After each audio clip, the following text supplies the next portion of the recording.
Mi proyecto actual, señor, es consagrarme. Usted es candidato al infierno. Ya estoy en el infierno.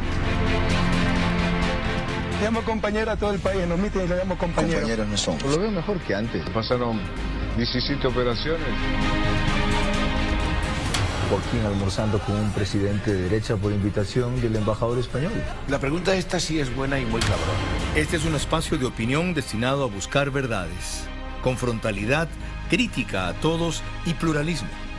El periodismo de opinión siempre asume una posición. No esperen de mí entonces imparcialidad, pero sí trabajo para ser veraz. Mis opiniones no comprometen ni representan a Canal 1. Yo respondo por ellas. Mis invitados, por las suyas.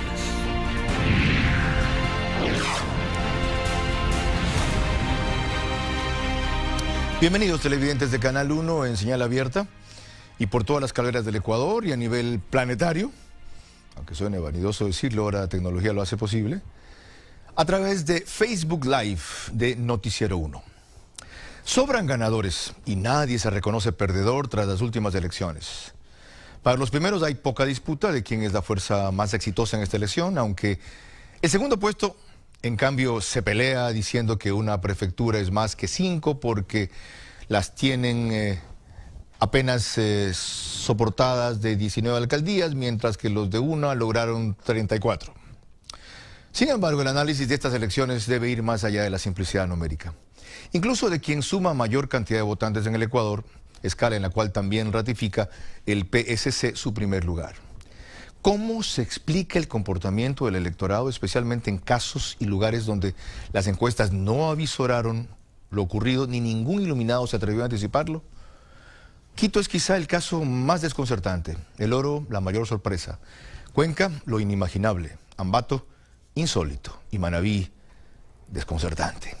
Pero adicionalmente a la explicación de las causas, son importantes las proyecciones que se puedan hacer a futuro para entender la lógica del electorado, que no es igual de una región a otra, de una provincia a otra, a veces de una ciudad a otra de la misma provincia, incluso dentro de la misma ciudad, Quito Sur y Quito Norte, por ejemplo, aunque todas tienen necesidades comunes, empleo, seguridad, salud, entre las principales. Es vital entonces saber cuáles son las lecciones de estas elecciones. ¿Cómo responde esa misma pregunta cada uno de mis tres invitados?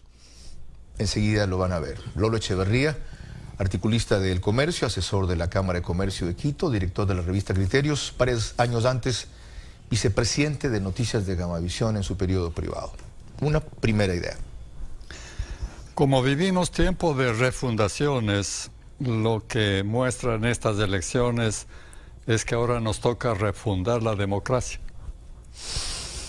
La misma pregunta, Irene Vélez Froment, politóloga, articulista de Expreso, es máster en Ciencias Políticas y Comunicación y ex colaboradora del equipo de campaña de Guillermo Lasso en el periodo 16-17. Bueno, yo creo que el pueblo ecuatoriano ha demostrado que realmente nada está dicho ahorita y que para el 2021 vamos a ser testigos del voto más trabajado, básicamente. En cambio, la misma respuesta a igual interrogante por parte de Andrés Ortiz Herbener, quien es abogado especialista en Derecho Territorial, articulista del Universo, afín al PSC. Pienso que hay un claro ganador el día de hoy. Las elecciones se han decantado por un fraccionamiento, una dispersión nunca antes vista. La creación o aparición de muchas alianzas han hecho que esta dispersión haya ocasionado que no haya bloques importantes en las provincias, sino que hay una dispersión, y yo creo que sobre eso deberíamos hablar el día de hoy. Bueno, enseguida, en el mismo orden, cada uno de los tres invitados tendrá 2 minutos para ampliar sin interrupciones el primer concepto que acaban de escucharles. Antes, permítanme ustedes destacar que sí hubo un ganador absoluto y fue el votante que por primera vez en 10 años pudo vivir un proceso electoral sin la presión, intimidación o participación del gobierno. Y eso, que es obligación del Poder Ejecutivo en democracia y no mérito alguno, se debe agradecer, porque fue norma del periodo correísta usar todo el poder del Estado para competir con ventaja, comprar al árbitro e incluso cambiar los resultados. toca por lo menos reconocer al presidente Lenín Moreno haber cumplido su palabra y comportarse como un demócrata. Dicho esto, profundicemos. Sus 2 minutos, Lolo Echeverría. Al menos 5 partidos políticos reclaman la victoria electoral y tal vez tienen algún fundamento. Pero lo que nos queda de las elecciones es el resultado de 270 movimientos políticos. El Ecuador se está haciendo cada día más provinciano. Multitud de movimientos políticos. Uno va al pueblo más cercano y encuentra que ahí se ha creado un movimiento político para elegir al cacique del lugar. ¿Y quién va a pensar en esas condiciones, en construir el país, en tener una nación en el futuro, en el proyecto común? Entonces yo creo que esta dispersión que muestra el resultado electoral es gravísimo para la democracia. Tenemos necesidad urgente de recuperar los partidos políticos. Los partidos políticos es lo que permiten vivir la democracia, porque el partido político es una escuela de democracia, escuela de líderes, estudio de la realidad nacional, formación de cuadros de gobierno, y aunque no es época de ideologías, pero se requiere un sistema coherente de ideas para que haya objetivos y para que haya disciplina. De manera que nosotros vamos para atrás si es que no recuperamos los partidos políticos para cambiar una verdad que hemos sufrido, y es que ya no son los partidos los que escogen los candidatos, sino los candidatos los que escogen al partido por el cual van a correr. Ok. Casi 2 minutos, Lolo. Muchas gracias. Los suyos, Irene. Muy bien, sobre la dispersión del voto, básicamente, la ausencia de movimientos políticos fuertes, por así decirlo, se puede notar, en especial, por ejemplo, cuando la 6, su título básicamente es la 6 y aliados. O sea, está claro que están tratando de llegar a los lugares donde antes no han llegado, y básicamente ahí sí se da que el candidato está eligiendo básicamente el partido. Sin embargo, yo sí creo que después de estas elecciones, lo que quería ver el electorado, después de que ya no contamos con la 35, por así decirlo, de forma tan fuerte, era ver quién estaba en dónde, cómo se ubicaban y cómo se posicionaban. Y yo sí creo que estamos en un momento de depuración, básicamente, o sea, de qué partidos están quedando y qué partidos no. En ese sentido, yo creo que en lo personal, veo que el Partido Social Cristiano como número 1 en general como fuerza política es indiscutible, básicamente.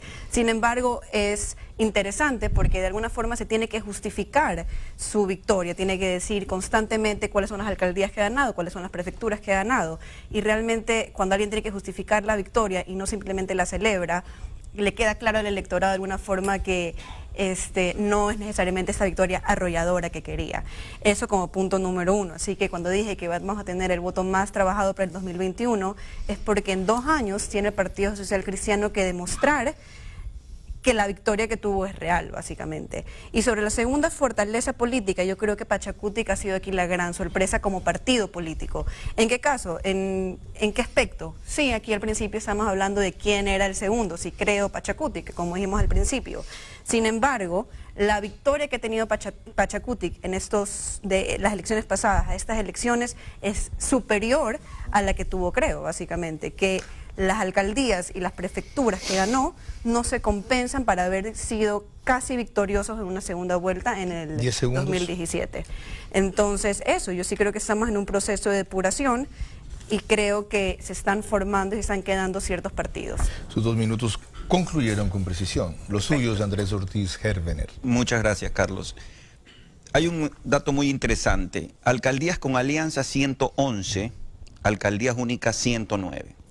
Está claro que los partidos políticos tradicionales han tenido que irremediablemente irse a las alianzas y a los caciques, como decía Lolo, a los caciques locales, sin los cuales no hubieran podido subsistir en estas elecciones. 109 no es un número malo, definitivamente es el 50%, pero aquí hay un mensaje muy claro. Y lo que decía Irene con relación a y Lolo sobre la recuperación de los partidos políticos, claramente, salvo el Partido Social Cristiano, que es el partido político más antiguo del país que hoy en día, desde los años 50, no tenemos partidos políticos tradicionales, pues ya desapareció el CFP, el FRA, la democracia cristiana, la izquierda democrática ha perdido arrolladoramente en estas elecciones y probablemente vayan a desaparecer. Rafael Correa, pienso que es el gran derrotado en estas elecciones, sin duda, porque ha bajado del 65% a menos del 15%.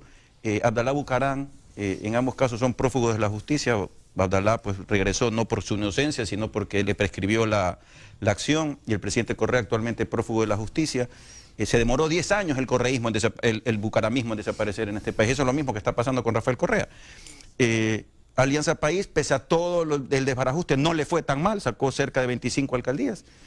Por lo tanto, coincidiendo contigo, Carlos, en el sentido de que el gran ganador son los votantes, pienso que es necesario una reconformación de los partidos políticos, porque claramente han tenido que ir a buscar a aliados locales para poder salir victoriosos en estas elecciones, sin excepción de ningún partido político, salvo Pachacuti. Esto último, disculpe, como yo tomo nota de lo que dicen, no oí bien si dijo, ¿es necesaria una renovación o una transformación de los partidos políticos? Transformación de los partidos políticos. Anotado eso.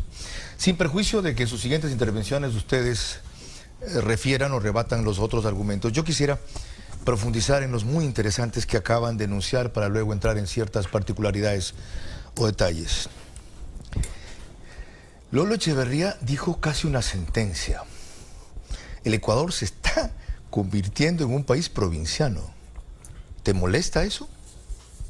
Sí, porque nosotros vivimos en una sociedad que tiene que buscar cosas comunes, que tiene que buscar objetivos, que tiene que definir su destino y que tiene que construir un espacio en donde podamos ser felices todos. Pero ¿no es ese más bien un reconocimiento a la diversidad, a las autonomías, a la particularidad de cada uno, a la cual hay que darle luego una articulación conjunta en vez de rechazarla como lo haces tú o ironizar? Es que cuando la particularidad se entiende como parte, se presupone que hay un todo, de lo cual es parte. Pero cuando solo insistes en las partes, de eso se nutren los nacionalismos, porque en el fondo lo que hay es la concepción de que yo soy mejor que los demás. Lo otro, se dicen 5 victoriosos. ¿Cómo pueden haber 5 si solo hay uno que es el que gana? Bueno, porque la victoria no es una constatación, ni una cosa aritmética, ni matemática. La victoria es una convicción. ¿Cómo? La victoria es una convicción. La convicción. Es una declaración, es una proclama. O sea que el último también puede decir que es victorioso porque llegó. Sí, claro. Porque en efecto los 5 que proclaman la victoria, cada uno enfoca en un aspecto diferente. El uno piensa que las alcaldías son más importantes, o el otro que las prefecturas. Cada uno enfoca lo que quiere para proclamar su victoria. Por eso digo que la victoria es una proclamación. Ya. Pero no tiene mucho sentido. Ok. Yo no voy a rebatir eso porque el debate no es conmigo, sino con los otros. Pero sí a celebrar tu franqueza y tu talante, sin duda. Irene, ¿por qué ve usted en un tono peyorativo lo que señala bien del PSC? Que han necesitado tener alianzas para llegar al crecimiento que han tenido. Sí, más bien eso es lo que se reclama a ese y a otros partidos. Dejar el sectarismo, la ideología, el dogmatismo e integrarse a otros partidos, movimientos, ni siquiera te diría con tendencias afines, con objetivos afines. Bien, yo en lo personal no creo que fue una mala estrategia. De hecho, básicamente eso es lo que le permitió ganar lo que ganó, básicamente, y poder superar la barrera que tiene en la costa y en Guayas. De hecho, me parece que como estrategia es básicamente lo que lo permitió tener los resultados que tienen, número 1. Y número 2, no sé si lo utilicé mal, como que si utilicé un tono peyorativo.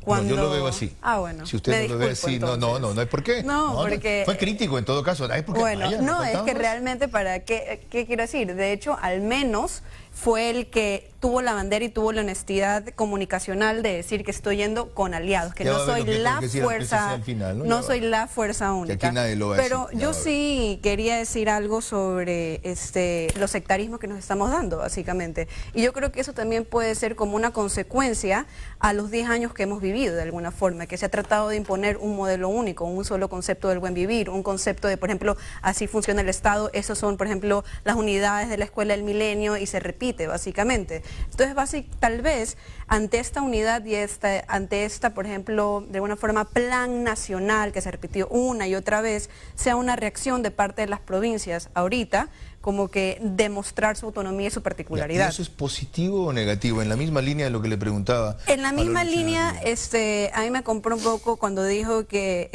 realmente dentro del sectarismo hacen que uno se crea mejor que los demás y se alejen del nacionalismo.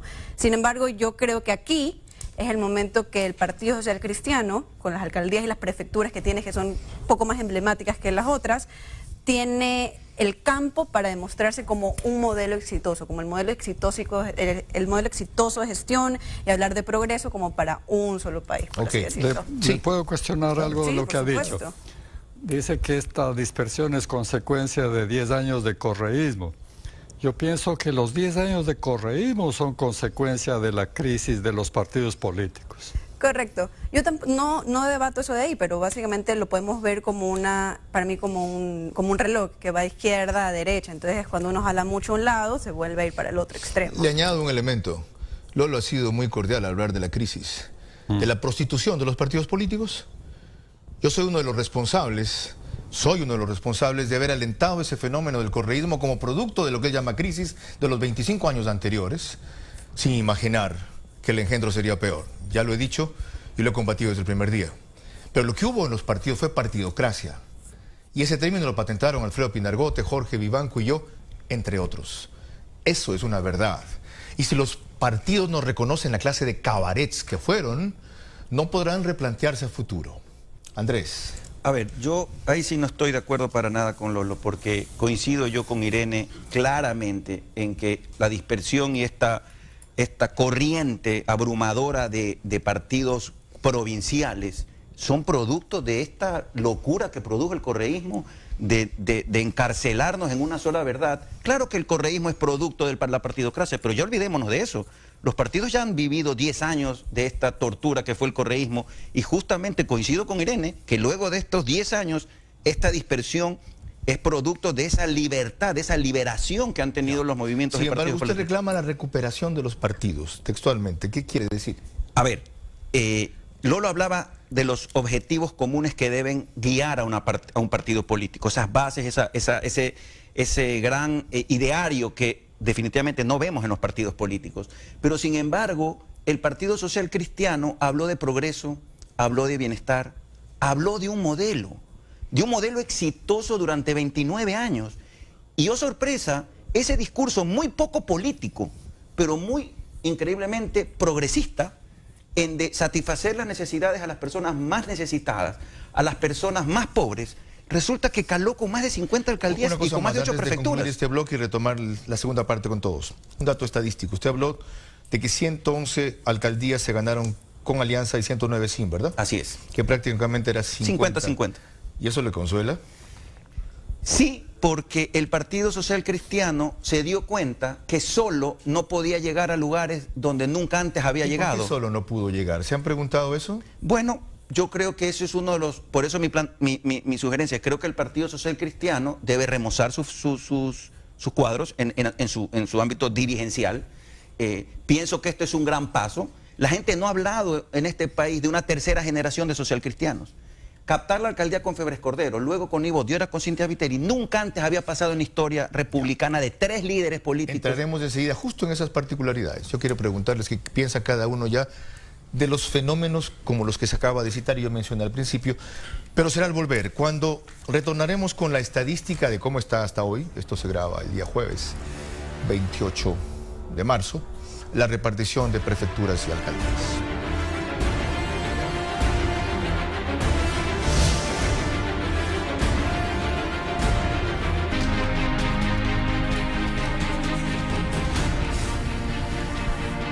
Estamos de vuelta analizando las lecciones de estas elecciones. Y para la siguiente opinión respecto a cómo queda más o menos distribuido el cuadro político en prefecturas y alcaldías, que es una forma de interpretar los resultados, vale decir que el PSC tuvo 51 alcaldías, hasta ahora 46, anunció 51, y 8 prefecturas. Pachacutic tiene 18 alcaldías y 5 prefecturas, Democracia Sí 19 y 4 prefecturas. No discrimino aquí en alianzas o sin alianzas, simplemente así. Creo tiene 34 alcaldías y una prefectura, y la 35, 2 prefecturas. Hasta hoy no había una sola alcaldía notificada oficialmente como de ellos. Yo debo estar en esto equivocado y el dato también. ¿Cuál es la primera interpretación de este reparto político del país? Bueno, que los partidos políticos también son locales o regionales. En realidad no hay partidos nacionales.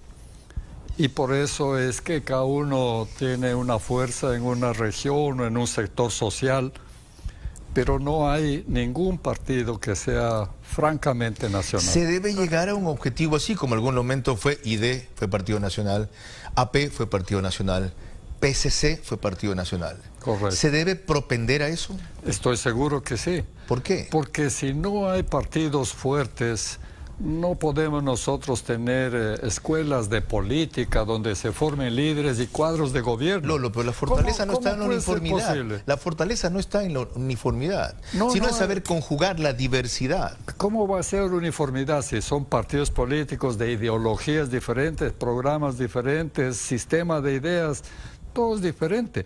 Pero todos tienen que hacer lo mismo, tener cuadros de gobierno para que si llegan al poder sepan qué hacer. Ok, su interpretación de estos datos que reseña Irene. Antes de dar mi interpretación sobre los datos, quería decirle que si nos toca defender, por así decirlo, quienes están pro Partido Social Cristiano, el modelo nacional exitoso, porque básicamente el discurso de Nebot es el modelo de gestión que se va a replicar en todo el país. ¿No hay un modelo nacional exitoso todavía? Pero, no, claro, pero eso es lo que tiene que construir en la réplica del modelo Guayaquil, que es lo que ha dicho una y otra vez que se va a hacer. Y tampoco debe ser una réplica. Sin Debe ser una adaptación. Yo entiendo que tiene que ser una adaptación, pero si queremos demostrar, si el partido quiere demostrar que ha tenido éxito y que tiene una marca, por así decirlo, quiere llegar al imaginario del votante, de alguna forma tiene la gente que saber qué es la gestión de ellos, básicamente. O sea, tiene que mostrar, sí, se puede adaptar, pero tiene que demostrar que son ellos, para que nadie les quite esa firma, por así decirlo. ¿Sobre los datos? Eso, y sobre los datos, es verdad, hace un rato nosotros estábamos aquí comentando que la victoria es una proclamación, y estoy de acuerdo con eso de ahí. Sin embargo, sí creo que el momento de hoy la gente quiere saber quién va ganador, para a qué camioneta, por así decirlo, sumarse, o con quién estar, básicamente. ¿Es malo o bueno? No, me parece, es natural, es natural. Yo sé que es natural, si el mundo quiere ser todo el mundo quiere ser triunfalistas. triunfalistas. Yo pregunté si es malo. Es bueno, en general, porque estamos hablando de que si tenemos tanta dispersión de votos, no sé qué tanto podemos en un futuro proyectar. ¿Por qué la mayoría se suma acríticamente a quien parece que va a ser la mayoría? Porque de alguna forma estamos buscando estabilidad. Queremos saber quién va a llegar, queremos saber, por ejemplo, quién tiene fuerza para poder movilizar votos de alguna forma. En todo caso, una última cosa. Claro. Ahorita sí está bastante yo saqué esto, yo saqué el otro, porque se necesitan demostrar ganadores, porque sabe que el electorado quiere saber eso de ahí. Y aquí también importante no solamente la cantidad de números, sino qué ciudades importantes y qué prefecturas de alguna forma importantes o emblemáticas tiene cada partido. Correcto. Por ejemplo, el PSC reivindicaba, sí, perdimos la prefectura en Manabí, pero tenemos 7 alcaldías de las mayores ciudades, a excepción de Manta. Es decir, imagínese lo que hubiera sido, creo, si hubiera alcanzado con alguna alianza Quito, hubiera tenido Luz de América, casi no hubiera tenido cualquier otra. Ya vamos a entrar a ese tema de Quito, que es el primero. Andrés, sobre este mismo, la composición... Para mí la primera gran lectura, aquí nos hemos enfocado en hablar de los ganadores, pero yo quiero hablar de los perdedores. Aquí el gran perdedor es el correísmo, sin lugar a dudas, Alianza País, Izquierda Democrática, el MPD, Centro Democrático. Esos son los grandes perdedores de esta jornada, que para mí están próximos a desaparecer. Y me olvido, FE. Bueno, FE ya no existe hace rato. O sea, la izquierda. O sea, no existe. Y los ganadores, PSC, Democracia Sí, Juntos Podemos, Pachacutic y Creo. Es decir, y yo creo que esa es la realidad del día de hoy. Pero no nos confundamos, pues. Aquí hay una La gente no entiende que una cosa son las elecciones seccionales y otra cosa son las presidenciales. Otra cosa son las elecciones para diputados, asambleístas, son totalmente diferentes, totalmente dispares. Creo en la última elección fue un éxito. Miren ahora 4 años después. ¿Por qué? ¿Cómo se produce el desplome de una tendencia que se mostraba tan fuerte y de repente ya han hablado de la recomposición de otra que se daba por muerta, como era el PSC, o como un fenómeno local, cantonal? ¿Por qué el desplome de Para mí, su desconexión con la gente. ¿Por qué se desconecta con la gente? Falta de un discurso sólido, falta de una... más allá que han tenido presencia. Si vemos en las alcaldías permanentes de muy poca votación, pero en todo caso algo de presencia tiene, creo. Pero no ha calado. Como no han accedido al poder de verdad, no tienen cómo llegar a un discurso como el PSC y el modelo de Nebot, que se lo puede ver, que se lo puede palpar. Sí, ¿puedo yo discrepar de eso, de que el derrotado es del correísmo? Yo pienso que no. Pienso que primero ha demostrado que está vivo, a pesar de que le quitaron el partido, no le permitieron inscribir el reemplazo, le retiraron todos los cuadros, están presos muchos de los líderes, comenzando por el fundador. Y aún así tiene 18, 20% del electorado. ¿Cómo puede ser 15, eso derrota? Realmente. No llega ni al 15. Y además, mire, lo que se ha demostrado, una de las cosas negativas de esta elección, es que se ve que la corrupción no le ahuyenta al país. Irene, ¿quería votar? Le molesta. Sí, yo estoy de acuerdo. Yo creo que el castigo debe haber sido, el voto castigo debe haber sido mucho mayor, lo que significa que hay votos, por así decirlo, sólidos que no se mueven, básicamente. A eso imagínense en un momento sumado alguna campaña o la presencia del líder como que más presente en la campaña puede ser, no necesariamente alarmante ni nada, pero sí puede tener como cierta recuperación. Andrés. Es que sí ha perdido, Lolo, el correísmo, porque pasó del 65 a menos del 15. No nos olvidemos, Bucarán tuvo que estar 20 años... Ha decaído. Perdón, ha decaído. Se ha disminuido. Pero es que es imposible que... por muerto a quien sigue vivo. No lo quiero dar por muerto. Bucarán tomó casi 15 años que dejen de haber asambleístas del PRE. 15 años tuvo que estar fuera de la Bucarán. ¿Usted cree que esa decadencia de AP es irreversible? Irreversible. No, yo creo que no. Yo creo que van a sobrevivir porque como Correa, el peronismo en la Argentina. Pero Correa no va a venir. Correa está con orden de prisión. Eso vamos luego. Ahora hablemos de Yunda. Es el primer fenómeno de Quito. Como dije, nadie o muy pocos lo vieron venir. Y a la mayoría indigna que la capital tenga un alcalde elegido con 1 de cada 5 votantes, con 2 de cada 10, apenas con el 21% de representatividad de quienes votaron además. Esto dijo, consciente de su debilidad, el alcalde triunfante. Curiosamente se proclaman triunfadores en resultados finales oficiales también, ¿ya? Después de lo sucedido.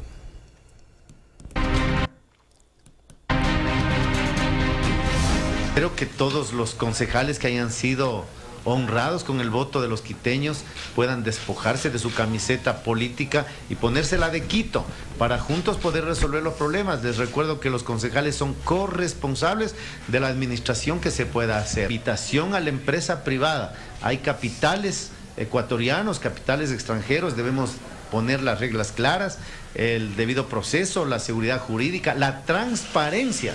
Porque generalmente la empresa privada busca transparencia para poder hacer obra en la ciudad capital. Algún tiempo atrás pude conocer al arquitecto Fernando Carrión.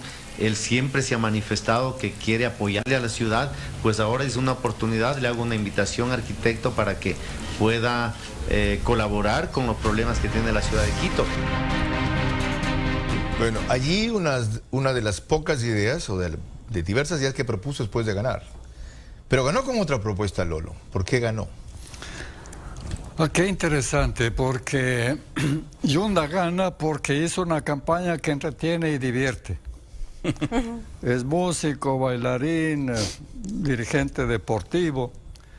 Y eso es lo que hizo en la campaña. Pero eso se entendía que podía prender en Guayaquil, en Babahoyo, en Puerto Viejo, porque somos tropicales y superficiales los monos. ¿Qué les pasó a los serranos? Claro que sí, que funciona. Quito ha sido siempre una ciudad ideológica, de izquierda. Ahora, pongámosle un aspecto un poquito más positivo de la diversión, no es que sea malo. Por ejemplo, apeló a los jóvenes. Los jóvenes no creen en ideologías, ni en partidos, ni en nada, pero sí creen en causas, como por ejemplo la de los animales domésticos, los perritos, etcétera. la música, las cosas descomplicadas. ¿Eso hizo Yunda? Yunda no confrontó con nadie, no se peleó con nadie. Era una campaña fresca. Ya. Irene. Correcto, estoy de acuerdo en ese aspecto. O sea, la verdad ¿fue es una que inteligente instrumentación de los pensamientos y sentimientos del elector? básicamente sí, o sea, realmente fue una campaña fresca, fue una campaña básicamente, se lo ve a él como una persona honesta dentro de todo, se lo ve como una persona auténtica, y eso sí hace clic. Auténtica más que honesta. Sí, auténtica más que honesta, tiene razón, pero eso sí hace clic con el electorado básicamente joven, que es como que importante en esta situación. Y yo dije lo que dije porque la gente no se enteró de que está impugnado por tener frecuencias de televisión y radio ilegalmente. La campaña sobre la protección animal y dónde va a estar el estadio gana entre esas cosas. ¿Qué demuestra eso, Irene, sobre el ánimo, el concepto del elector, que de alguna manera ya refirió Lolo? La corrupción les importa un bledo. Demuestra que el electorado a cierto punto está cambiando, demuestra que cada vez somos más jóvenes los que estamos votando y demuestra que los políticos en este caso están dando más a lo que se quiere escuchar. Ya, le pregunto a la joven, 27 años. 27 ¿A usted le años. importa un cuerno la corrupción? Bueno, pero la pregunta es, ¿yo represento a la mayoría de los jóvenes o no? Esa no fue sé. mi pregunta. ¿A usted le importa un cuerno la corrupción?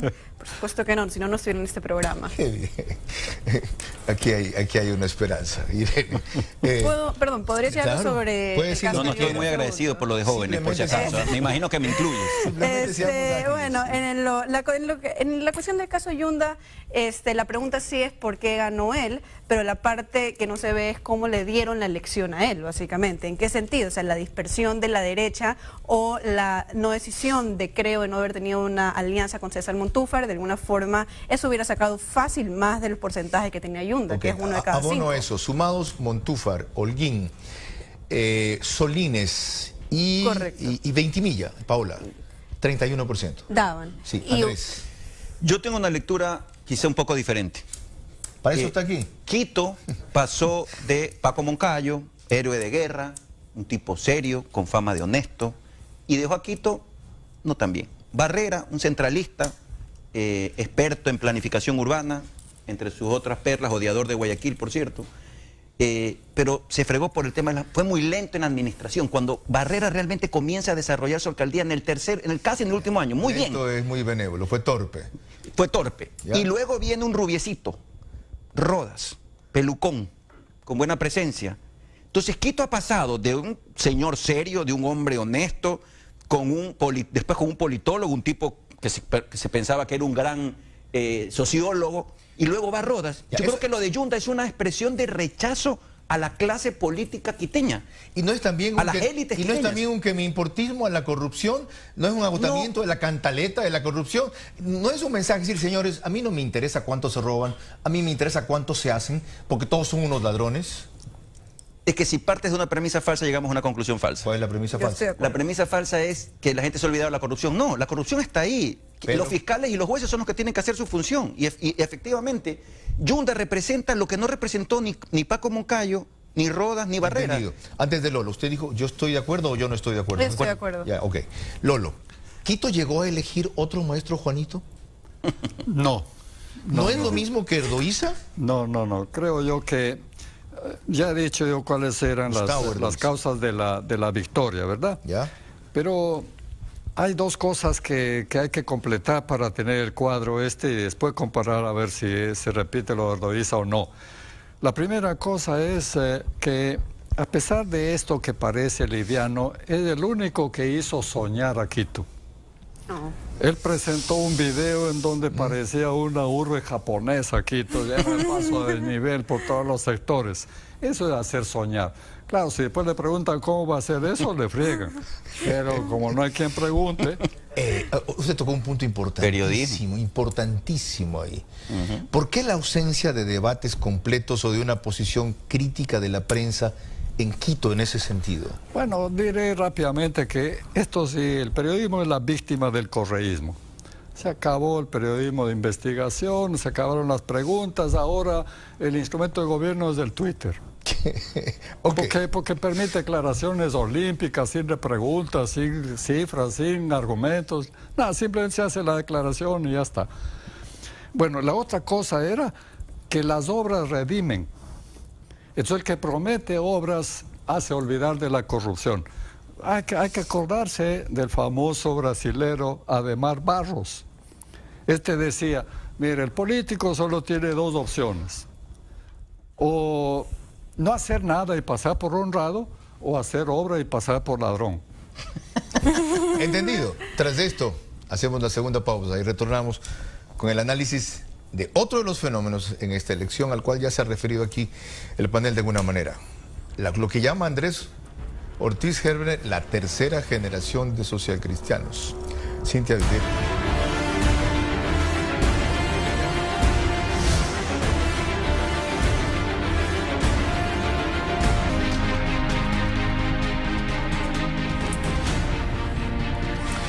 Cuando la preocupación en Guayaquil era si podrá el PSC mantener con su modelo el control de la alcaldía y al menos alguien que no fuera Nebot alcanzar un triunfo igual de contundente, lo de Cintia Viteri fue convincente. 53%, Nebot normalmente tenía 60% y con un rival al cual muchos lo dieron como seguro vencedor, especialmente tras la campaña inicial entre Cinta y Doménica, que fragmentó notablemente esa tendencia aquí. Tras su victoria, esto dijo la doctora Viteri. Distintos estilos, pero una misma causa, lo humano, lo social, hasta las grandes obras a las que está acostumbrado cada uno de los guayaquileños aquí. Sí, eso es lo que me toca y eso es lo que heredo. Por eso, mientras construimos los centros de rehabilitación para nuestros jóvenes con los cuales nos comprometimos, al mismo tiempo nuestros concejales tienen sus programas. Ejemplo, Úrsula estará trabajando en la misma línea con la paz en las familias, con proyectos para evitar la violencia intrafamiliar. A la par, en el mismo tema estará Andrés Gushmer con el deporte, para arrancarle a los chicos de la droga a través del deporte. Por otro lado, tendremos trabajos en cada sector de Guayaquil. Puntualmente, Distrito 2, tengan la certeza de que ese respaldo que nos dieron ahora va a tener excelentes resultados. La construcción de nuevos pasos peatonales inclusivos, con ascensor.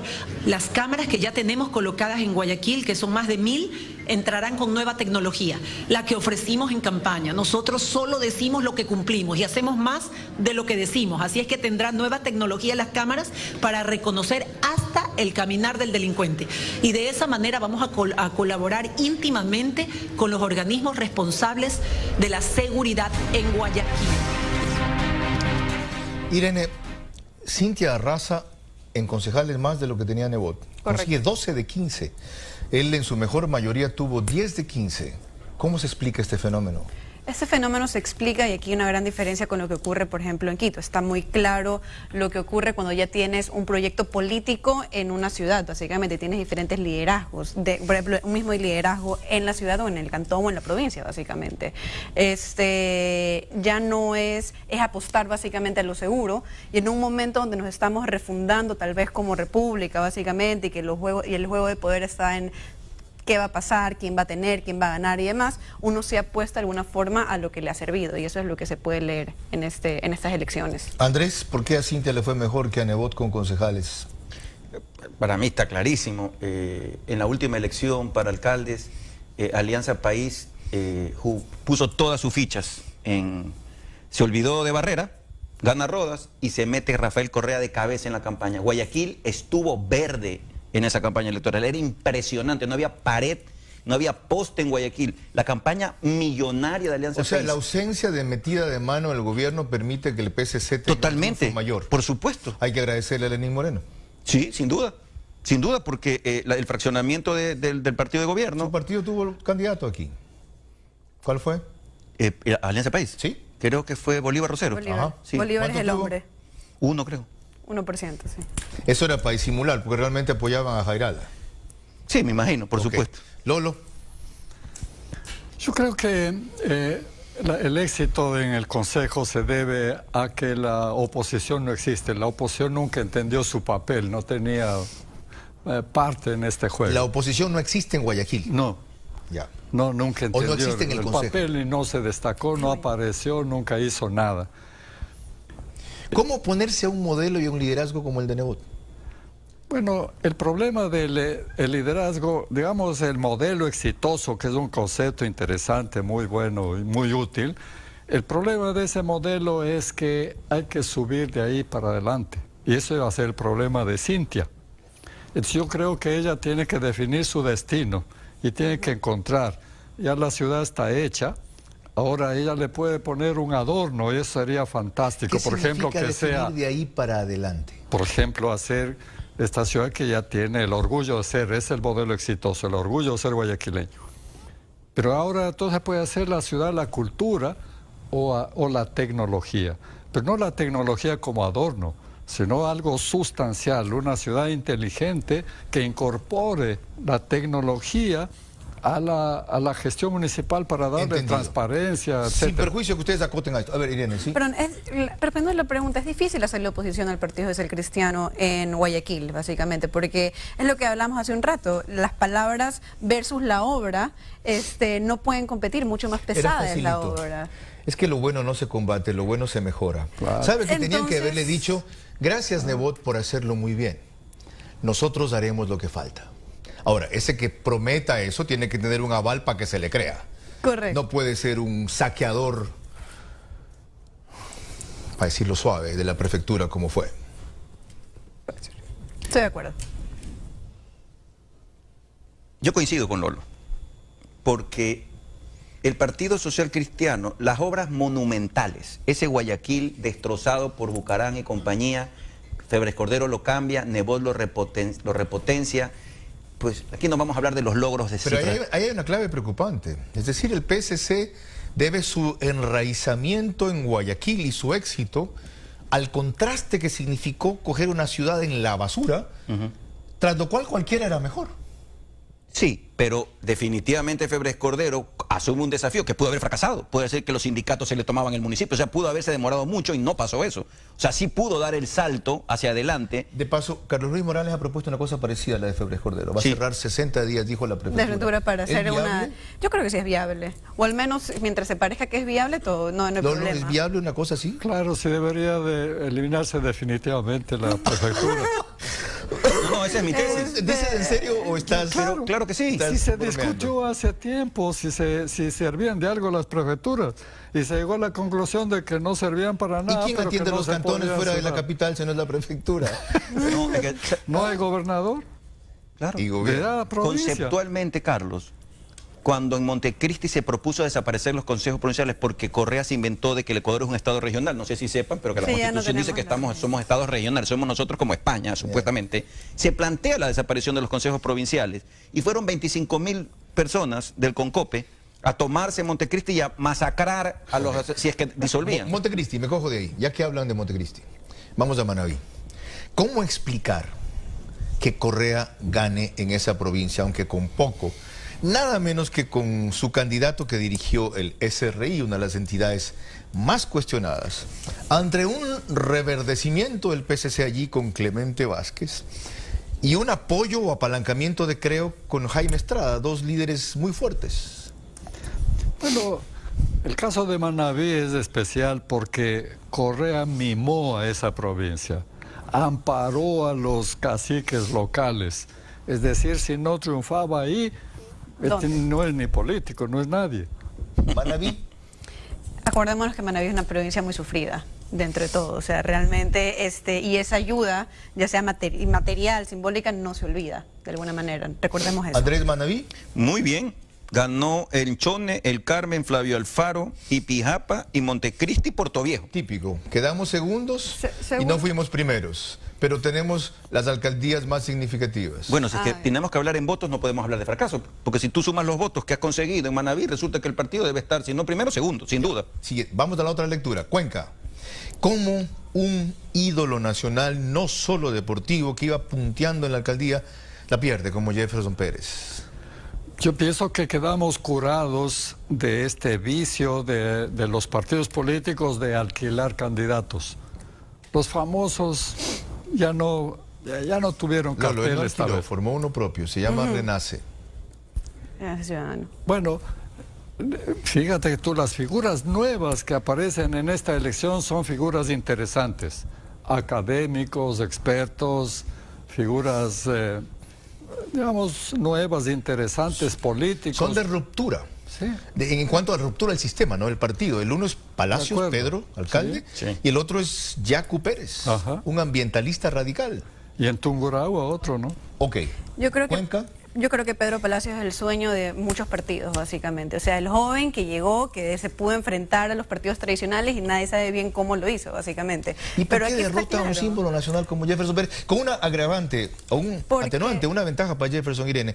Él se preparó para esto. Él estudió 10 años varias maestrías. Él vendió el hecho de que no creía que podía ganar una carrera política como una carrera de marcha. Bien, entonces ahí pasan dos cosas. La primera es a qué se dedicó Jefferson Pérez durante la campaña. Y durante la campaña se dieron palo entre los tres que están más opcionados, básicamente. Mientras que el otro, así como Yunda, no entró dentro de ese juego, y sino que fue y propuso. No fue el típico joven que se basó en las redes sociales. Si uno ve su perfil, es de lo más, por así decirlo, rudimentario, no es la mega producción, sino que utilizó la política vieja de puerta a puerta. Número uno. Y número dos, por más de que haya habido toda la preparación, sí queda el estigma de, o sea, que, por ejemplo, se lo puede ver solo como el deportista, así como que quiso llegar, y estamos tal vez cansados de eso. Ya. O sea, hay que ver cuánto se comunicó su preparación. Yo discrepo en generalizar cualquier caso. Porque el ejemplo contrario de esto es Carlos Luis Morales, por ejemplo, que llegaron hasta ser despectivos respecto a que solo sabe tapar goles, porque solo ha sido un arquero. Andrés. Pero es que el capital político que tiene Carlos Luis Morales es diferente. Viene de un partido que es Guayas y que es Guayaquil, mientras que Jefferson Pérez estaba naciendo, renaciendo, básicamente Aparte con un partido. del propio, la televisión ha sido un buen comunicador. Sí. El fútbol ha sido el mejor arquero que ha tenido el Ecuador, aunque no el más exitoso. En fin, Andrés Cuenca. Yo pienso que Jefferson no perdió. Me parece que él, si no parecía Pedro Palacios, se la llevaba. No sé si estamos de acuerdo. Se la llevaba como outsider. Ya vas tú también. O sea, si mi abuelita no estuviera muerta, viva estaría. No, está bien. Lo que digo es que lo de Pedro Palacios no lo vio nadie. No lo vio nadie, pero absolutamente nadie. O sea, ese sí que fue una ¿Lo vio el elector? Pues. No, lo vio el elector. No, entonces Jefferson Pérez se equivoca. Acuérdate que tiene... O sea, no es que no lo vio nadie, no sé a qué se refiere. Cometió unos errores en campaña groseros y los millennials no perdonan. Menciona uno. Un tema con las mujeres, que las mujeres de la mamita que había que cuidarla, un tema totalmente que al mundo de hoy, a las preguntas de la Irene qué piensa si le reproducimos lo que dicen ahora los feministas. Entonces, para mí ahí se cae Jefferson Hasta Pérez. allí Cuenca. Mi productor, que es fan de Delfín Quispe, dice que analicemos Guamote. No, anda tú a bailar con él, ¿ok? Yo sí quiero vamos a decir cosas algo. más importantes sin desmerecer su logro. No, yo sí lo quiero merecer. Ok, yo a ti no te puedo contrariar. Solamente voy a decir que vi... ¿A ti también te gusta la música? No es que me gusta, es que, a ver, voy a poner, sí me gusta, a veces. Pero ¿qué es lo que quería decir? Cuando... No necesariamente, no. Ya, okay. A ver, todo el mundo me mandó a mí básicamente de amigos fuera del país mensajes de cómo habían relatado esta historia de cómo había ganado. Dice, por ejemplo, es cantante de las Torres Gemelas, gana alcaldía en Ecuador. Nadie sabe qué alcaldía, solamente sale... Sí, así estamos un poco representados en la prensa internacional. Pero lo que quería decir es, dentro de los comentarios que se dieron sobre Delfín Quispe, ¿ok? Uno era que era una nota surrealista. Y la pregunta es, ¿por qué nos impresiona eso? Si básicamente somos un país del realismo mágico, básicamente. ¿Por qué pensamos que ahí iba a ganar el internado, cuando realmente es la representación popular? ¿De alguna manera? No creo que sea un voto protesta, creo que es un voto de identificación. No es joda, ¿por qué no? ¿No es un rechazo a la clase política tradicional? Decir, ¿ustedes no me satisfacen? Sí, claro, una vedette. sí. ¿Cómo se lo ve afuera? Un pintoresco personaje, pintoresco. Qué palabra tan fea para un político. Sí. Y gobernar es entretener. Eso es lo que va a hacer Quispe. ¿Gobernar es entretener? Así es, eso es lo que él dice. Es entretener. ¿Ah, él dice? Él dice eso. Dice, cuando yo inaugure alguna obra, que no sabe cuál, si alguna vez inauguro alguna obra, cantaré. Qué malo que tiene que cante unas 2 canciones. Miren, tú lo has visto más que yo. ¿Ya? Hacemos la última pausa. Y volvemos con la parte final apasionante. Que ya mencionó de alguna manera Andrés Ortiz. Nadie lo vio venir, dice él. Las encuestadoras no. Lolo dijo que el elector sí. Hablaremos de las encuestadoras.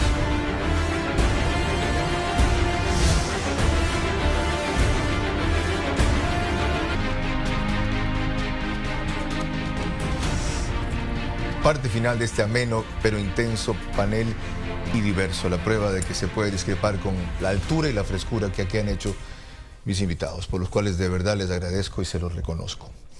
Antes de entrar en el tema de las encuestas, María Fernanda Perrone le preguntó a Polibio Córdoba de Sedato 3 cosas fundamentales de ese asunto.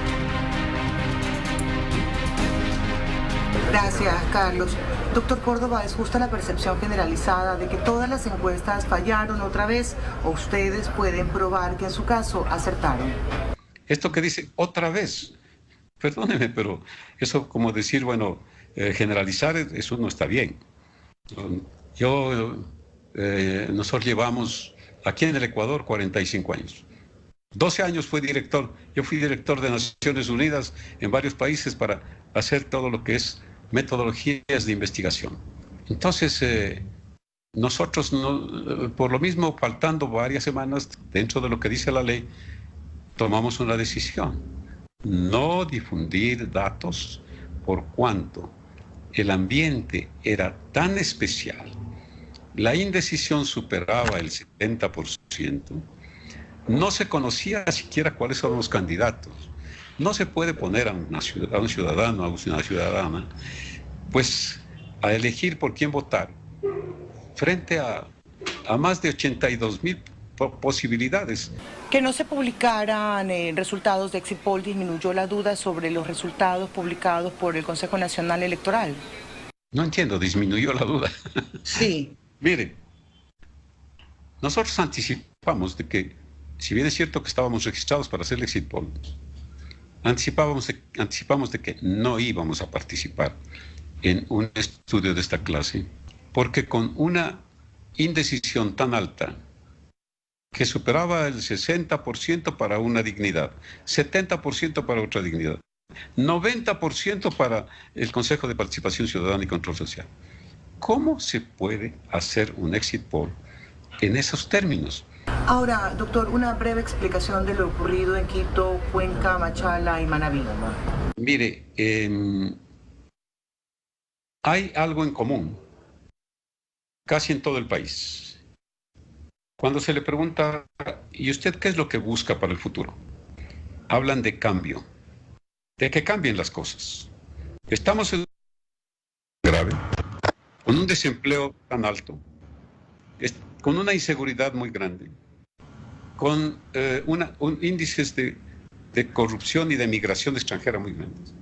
Entonces, lo que consideramos es que las instituciones tienen que cambiar. Entonces, ¿qué pasa? Si es que esa es la expectativa del cambio, seguramente consideraron en algunos lugares que era hora de poner al frente de las entidades provinciales a otro tipo de dignatarios. Muchas gracias, doctor Polibio Córdoba. Regresamos a estudios, Carlos. Bien, muchas gracias, María Fernanda. Los encuestadores tienen dispersas interpretaciones para no haber llegado al nivel de acierto que todos esperábamos. ¿Cómo entender que cada vez sepan menos predecir lo que va a pasar inclusive al día siguiente, Lolo? Porque algunos hacen un corte el sábado y el domingo es otro resultado. Yo creo que las encuestadoras que son parte de la élite, le pasa lo que le pasa a las élites, ya no entienden los nuevos factores de las elecciones. Y me parece a mí que si las encuestas sirven para programar un proyecto exitoso, las encuestadoras deberían hacer una encuesta sobre las encuestas y a partir de ahí programar su recuperación. Irene.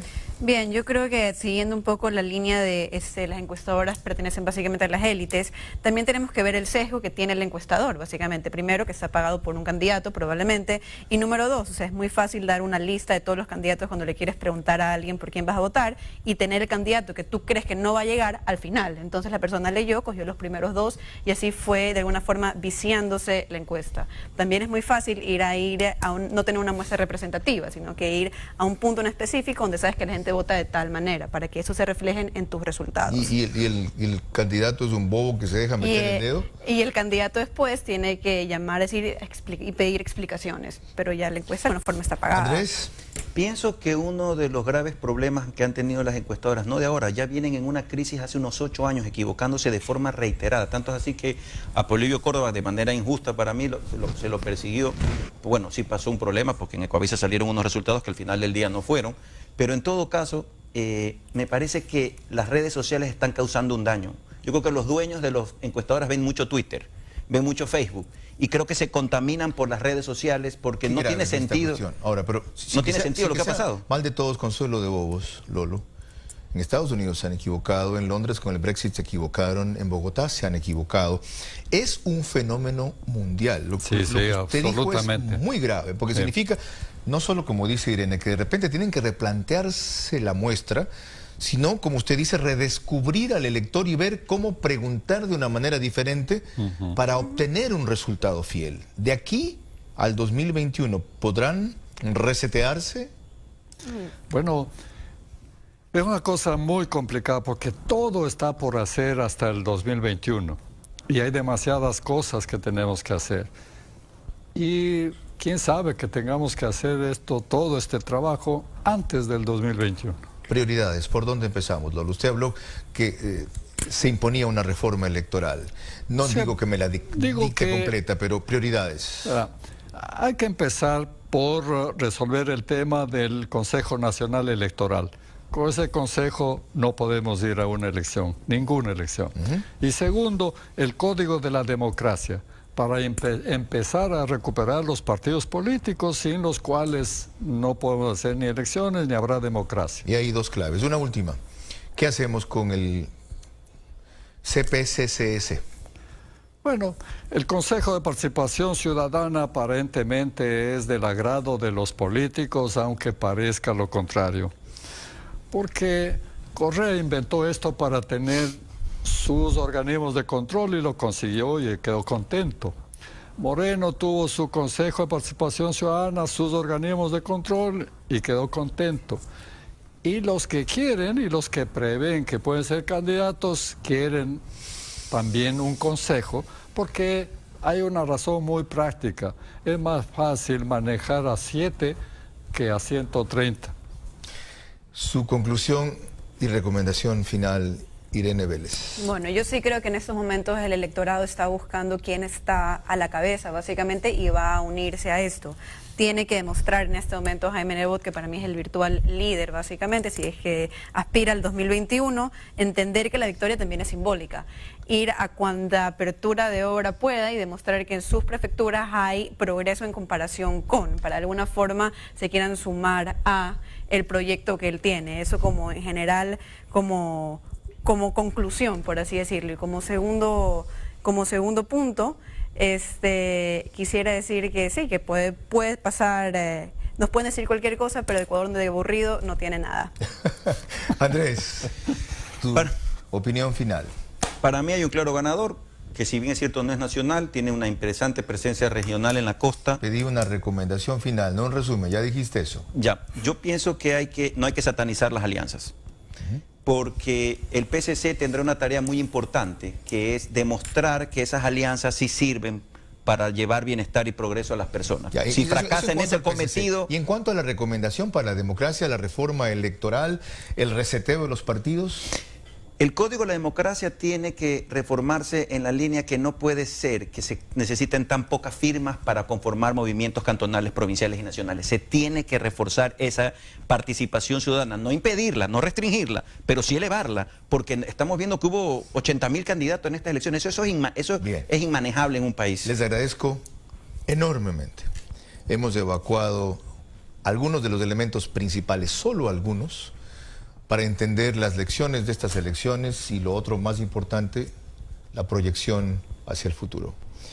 Hasta aquí la opinión de 3 destacados analistas en este panel. Mi opinión, en cambio, es que un solo político sintonizó desde hace rato la evolución del electorado, incorporando sus nuevas causas y satisfaciendo las viejas con soluciones prácticas. Habló de que el tiempo de los partidos está superado, de que sobre las ideologías la gente sigue buscando resultados. Incorporó los valores de los millennials como el amor a los animales que mencionaba Lolo Echeverría, el combate a plásticos de un solo uso, inclusión de minorías discriminadas respecto a la diversidad de género, Wi-Fi gratis y tolerancia ante las preferencias sexuales. Simultáneamente propició las alianzas, como aquí se ha analizado, por encima del sectarismo de sus partidarios, y entendió que muchas ciudades aspiran a emular el modelo exitoso de Guayaquil sin perder su identidad local. Pero también ese nuevo giro en el liderazgo de Jaime Nebot, que es a quien me estoy refiriendo, pagó caro el error de admitir corruptos en su plataforma, como Mariano Zambrano en Manabí, o no concretar un frente de fuerzas afines en Quito. Los electores han aprendido mejor la lección de anteriores elecciones, y esta vez se lo dijeron más claro a los aspirantes a servirlos. O se unen por encima de sus egos, rencillas, parcelas y modelos, o el poco terreno recuperado por el socialismo del siglo XXI se expandirá. Porque una mayoría de 80% dividida en 10 resulta menos que una minoría de 20% no dividida. Lo quiera o no, lo haya planeado o no, el líder socialcristiano ha marcado con sus acciones y omisiones 38 años de la vida del país, desde que en 1984 fue gobernador del Guayas y resultó el sostén del régimen de León Febres Cordero e impidió que se caiga. Es decir, Jaime Nebot ha levantado una ola que ya no podrá detener.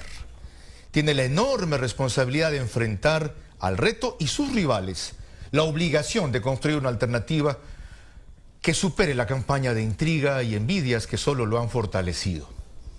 Correa es un cuco que solo asusta a los cobardes e ignorantes, pues la Constitución le impide postularse y la justicia le tiene procesos insalvables.